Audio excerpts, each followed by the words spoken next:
This incident took place quite a few years back, and it was just about a week in advance of Bhagawan's proposed visit to Madras. Chennai as it is called now, but Madras as it was called then. And suddenly I found that I had to make a very urgent business trip to Chicago just for one meeting. And it could not be put off. It was very, very urgent. And literally I was going to fly in and fly out.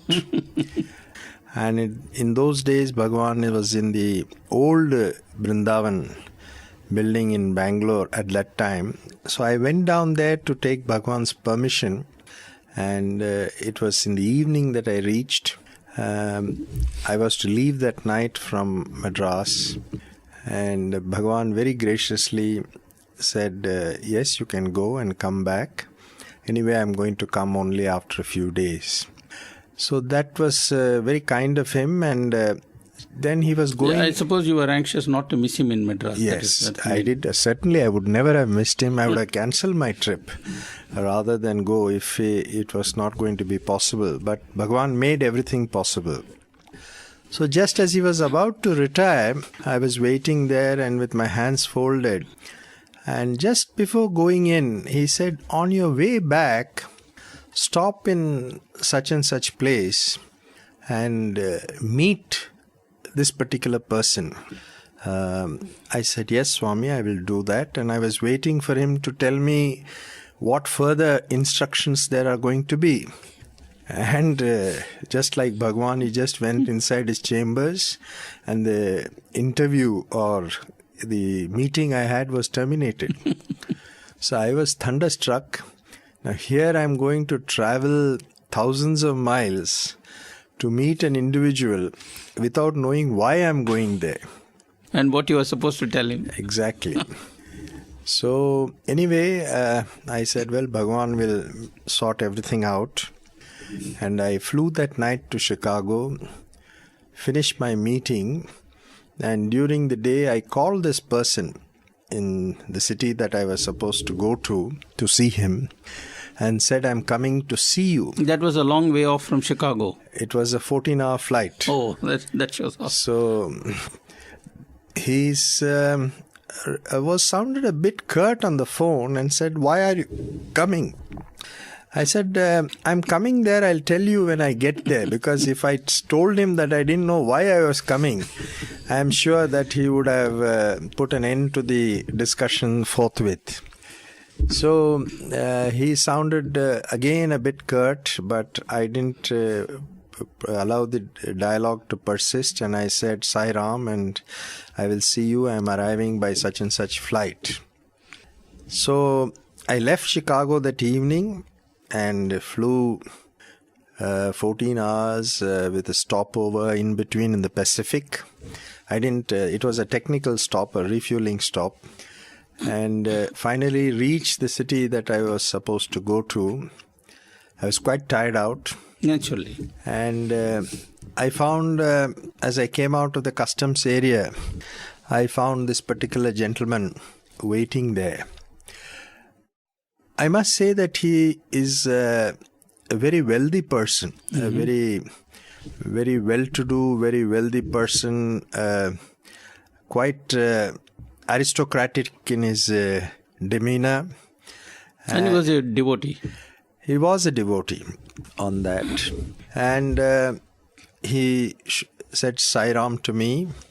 We didn't have any further talk there, and I found we went to the curbside and his Rolls Royce was parked there. We got that shows how rich he was. So we just got into it, and there was dead silence on the journey, and we went to his palatial home, and this was about 2:30 in the morning. My God. And when we reached there, he didn't even offer to that I could retire to my room, have some rest. He straight away took me to his drawing room, shut the doors, and sat facing me and said, now, why have you come? You two were alone? Both of us, nobody else in the room. 2:30 in the morning. 2:30 in the morning, and by the And time you have just had a 14-hour flight and a long drive to this home. And my answer to that question was, I have come here because Swami asked me to come and see you. Yes. What did he tell you to tell me? What is the message you bring? I said, I bring no message. Then he said, what, man? Are you a fool that you have come such a long distance without any message, without knowing why you are supposed to come and see me? Are you sure, or are you hiding something? I said, no, I'm not hiding. I'm carrying out implicitly Swami's instructions that I was supposed to come and see you. He repeatedly quizzed me and grilled me, and I stuck to what I was supposed to say and what was the truth. Then he relapsed into dead silence and got into a very moody somnolence. He was totally as if he was far away. Lost in thought. Yes. And then suddenly I see him. Was he lost in thought for quite a while? At least I would say about 15 minutes. 15 minutes, that's a long time. And you said that. Yes, and you can imagine when just two of us were sitting just like you and me, but we are sitting in far more pleasant circumstances than it was at that time, and there is no talk at all, and this man is lost in thought. And suddenly I see that he seems to bend forward and reach towards his right shoe. Mm-hmm. And I was wondering, why is he going to shoe me or something, or what? Then suddenly I see he withdraws something from his socks, and I find it's a pocket revolver. Glinting. That is something I'm sure you are not prepared for. Glinting blue steel, and he showed it to me and he says, do you know what this is? I said, I know exactly what it is. Please don't point it at me. And mentally I started, perhaps my last moment has arrived. And I kept on repeating in my heart, Sai Ram, Sai Ram, Sai Ram. Because I didn't know where I was and what I had got into. He said, this is a fully loaded revolver. And just tonight, I want to tell you, I was going to shoot myself. Oh my God. And then he began like a flood, like a dam which is overflowing. He started to recite his stories, how he had got himself into enormous debts in his business, and he was finding it very difficult to repay them. And he had decided to take the so-called easy way out.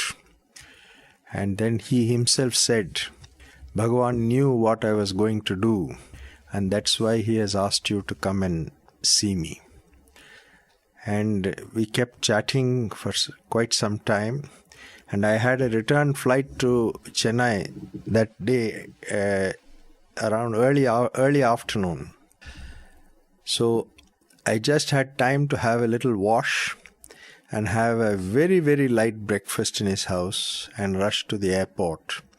And I had told him that Swami is coming to Chennai within the next few days, and he said that he would be there. So here I could understand that how Bhagavan knows the past, the present and the future, and how every devotee is under his care. You asked me a question whether he was a devotee, and I said yes, he was a devotee. I was very careful in my choice of words. I didn't realize because he seemed to have strayed from the fold a bit, but still Bhagavan did not forget him.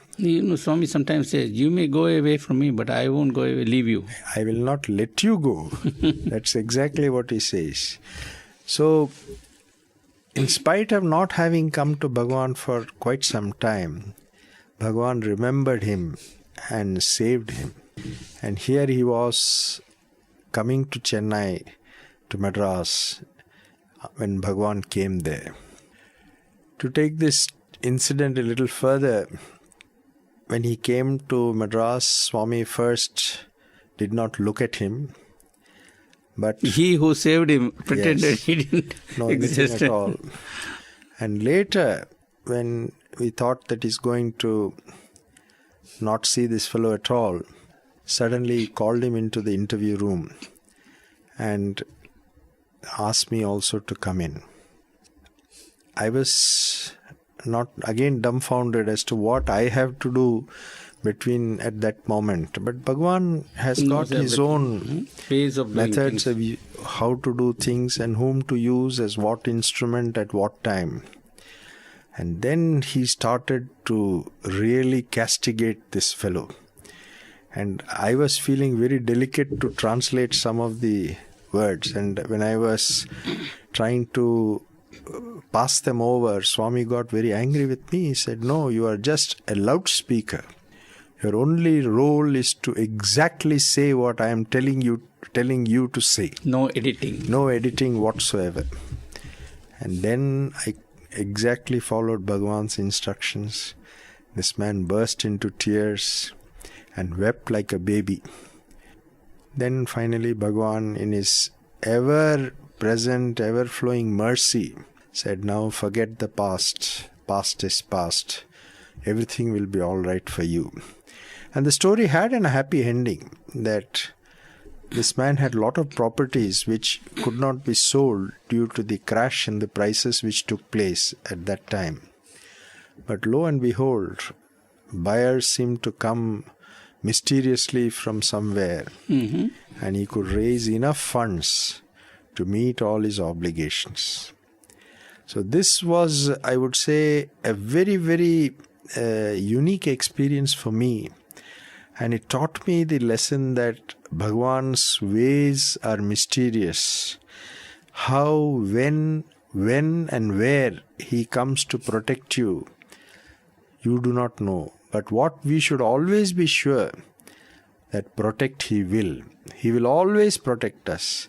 But he will protect us at the time when we need protection. That is what we have to understand.